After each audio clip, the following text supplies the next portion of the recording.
Alright, let's do the review. We're probably stuck anyway. That's a good time to do the review. Alright, um, this game, Rune, this is probably one of the more obscure PC games. It's totally forgotten. Not too many people know about this. I know about it because I was a big gaming fan. I was a big PC gamer back in the late 90s. I had a gaming PC back then. Um, and I played Unreal Tournament and everything, and uh, so yeah, I knew about this game. And I played the demo of it, and I loved it back in the day. And then I got the full version, and it was terrible. I literally, I couldn't get like more than like maybe 30 minutes into the game, maybe 40 minutes, something like that. It wasn't much. Um, so this game is a hack and slash action game. It kind of looks like it might be like an archaic Dark Souls, but it actually has more in common with games like Ninja Gaiden or God of War or Devil May Cry than it does with like Dark Souls, because it's a pure action game. There's no level progression at all, and you just hack and slash things. Hold on one second, let me just turn down the volume for the review. Now, it has kind of an interesting control scheme. Another game that not too many people played is a game called Heavy Metal Fact 2, which this game is very similar to. And these games came out around the same time.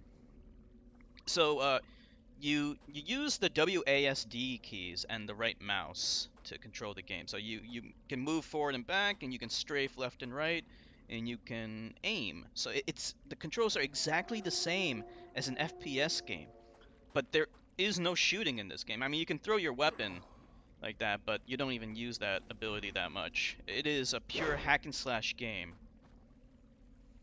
Um, the controls are surprisingly accurate, like compared to like a conventional hack and slash action game like Devil May Cry or something like that.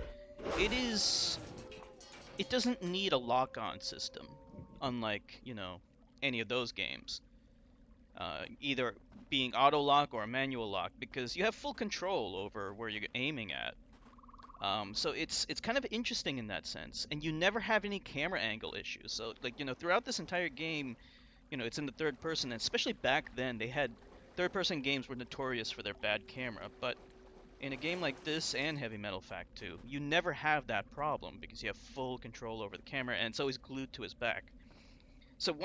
But here's the thing, while it solves all those problems, in a way, it's actually what limits the game too, because there is very little strategy involved in playing this game. Um, you basically run in, swing your sword, swing your axe. You have a couple of different weapons. Back off. When they swing theirs, you can block if you have a shield, and rinse and repeat, and that's it. And there isn't a whole lot of skill involved in that. The game can be challenging, sure, but like if you can't beat something, it's really just a matter of finding health, finding some lizards to eat, and then, just doing the same thing over again, just trying to avoid the hits. But the main problem is that it's not fun. Now, here's the thing, like, the combat is not fun, I should say.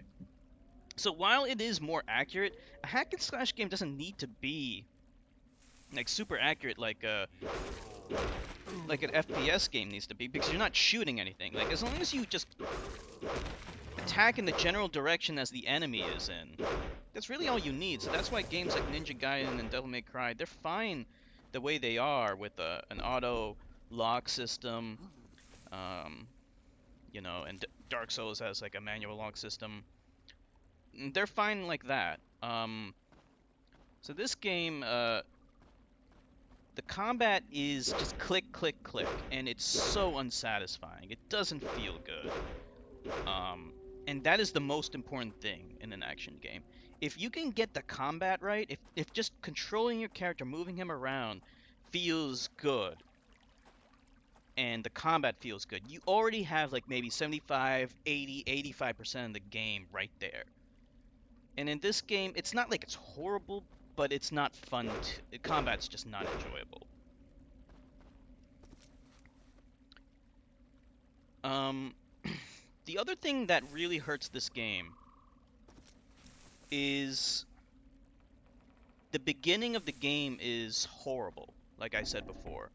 So this game had a big problem where the beginning of the game it consists of just fighting a lot of really small enemies, like little creatures, and it's not fun. It kind of betrays the whole point of this game.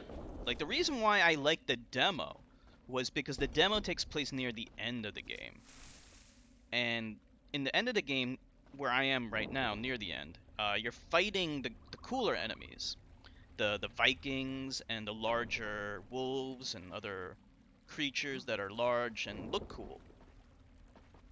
But in the beginning of the game, it's all just little crap. And the other thing that makes the beginning of the game really crappy is the level design. You're just like in caves all the time. It's so boring and dark.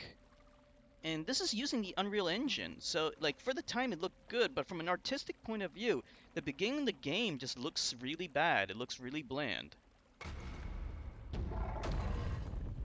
Now, as the game goes on, it gets better with the level design. As you can see, like this place looks okay, and the enemies become better.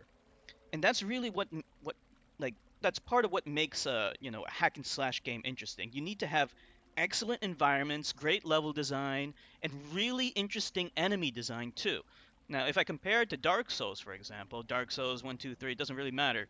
What part of what makes those games so amazing is, yes, the combat, but also the level design and the enemy design. So in those games, you have incredible, like when you see some, like there have been times in Dark Souls where I just couldn't believe it. What the hell? Why is he walking on water? Like I couldn't believe what I was seeing. Um, because like I was blown away by hold on. I was blown away by the environments and the cool vistas and things like that. Whereas in this game, yeah, the environments are nothing to really write home about. Both in terms of level architecture and also the level design itself is pretty shit. The other thing that makes the level design shit is that you get kind of what I'm having an issue with right now, is that you kind of get stuck, and you don't know what to do, you don't know where you're supposed to go, and this happens often. This obtuseness, and I've never had this problem in any other hack and slash game, like Devil May Cry or Ninja Gaiden. There's never a point where like I'm stuck. Whereas in this game, yeah, it happens quite often. Most of the time I was able to get through it, but yeah, there's that one time when I had to use a walkthrough, and I feel like they do that on purpose just to artificially make the game longer than it actually is, and that's not good. So like I was saying, the enemy design is also another big thing. So another cool thing about Dark Souls and Devil May Cry is the look of the enemies, how the enemies look, how they fight. The aesthetic that matters so much. In this game, it's kind of a mixed bag. The Vikings look cool, but in the beginning of the game, like the first 2/3 of the game, the enemies are small little creatures. They are uninspired, and then after that, you're fighting skeletons and zombies for way too long, much longer than you should. Um, and uh, and you're doing that for most of the time, and I think a lot of people would just give up on the game at that point. I don't know why they didn't just make the whole game like this, where you're fighting, the cooler enemies, the Vikings and stuff, because they're what makes this game at least like somewhat interesting.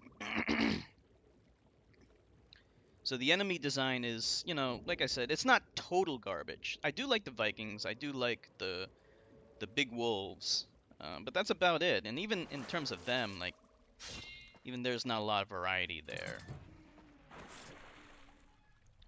So it sounds like I've been bashing the game a lot. There are some other things I like about the voice acting is actually kind of unintentionally hilarious, or maybe it was intentionally hilarious. I don't know, but I love it. Like it's they'll say stuff like "It's that boy Ragnar," and stuff like that. That's hilarious. That's funny, and like hearing the cutscenes, the voice acting so over the top, like it's bad in a Shenmue kind of bad, so that it's like it's so bad it's good. So I mean, don't expect don't expect like Metal Gear Solid quality story here, but at least the voice acting is like endearing in the sense that it's so bad it's good. So that's kind of neat. Unfortunately, again, you don't hear all that cool and funny banter until you get to the Vikings, and that's in the last third of the game.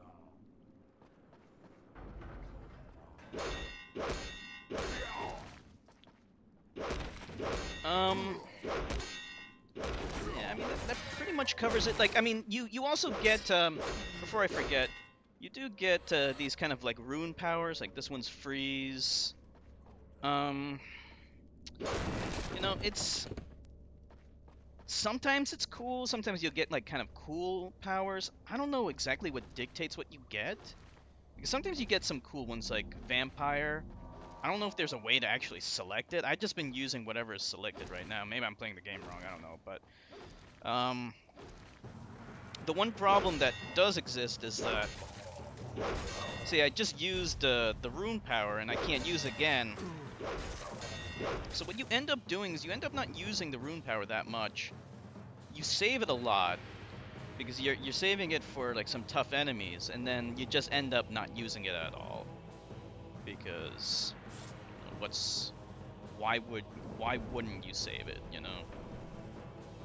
So even though it has like some cool rune powers, you just end up not using it too much. Or here's one cool thing, not me dying there, but you can pick up enemy weapons and stuff like that. So you'd get like some different weapons, like these big maces and stuff like that. Really, you gotta wait until you get to the Viking area until you get the cool weapons. So you can pick up some different weapons, but honestly, I never really noticed that big of a difference with the weapons. I mean, I guess some enemies are more vulnerable against some weapons than others. But it's kind of hard to tell exactly what's the most effective weapon in any given situation. So you just end up kind of using one weapon the whole time and not really caring too much about the weapon variety. You don't get a different attack set with different weapons. So it's always the same attack set. Unlike in like Devil May Cry or something like that. So gives you kind of the veneer of variety and depth, but in the end, it's still pretty shallow when it comes to combat.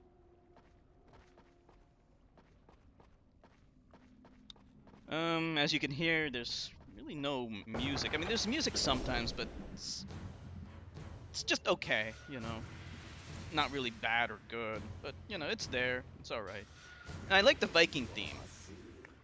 The graphics, like I said, in the beginning, like, it's using the Unreal Tournament engine. And at the time it looked great, but the artwork in the beginning of the game is not great. But near the end of the game, like where I am now, it gets better. It doesn't look, if I compare it to another game, Heavy Metal Fact 2, it doesn't look as good as that game, because that game uses the more advanced Quake 3 engine. But it looks alright. And that's, yeah, I mean, like, it's It's not some game I would recommend to anyone else. I just wanted to beat this game because I had it for so long and I never beat it, and I always wanted to. So it was mostly just for my own satisfaction. If you're desperate for a Viking hack and slash game, I don't know. Maybe the new God of War is what you should play. But aside from that, maybe this might be kind of interesting. Other than that, your time is probably better spent on other games. And that's all I really have to say.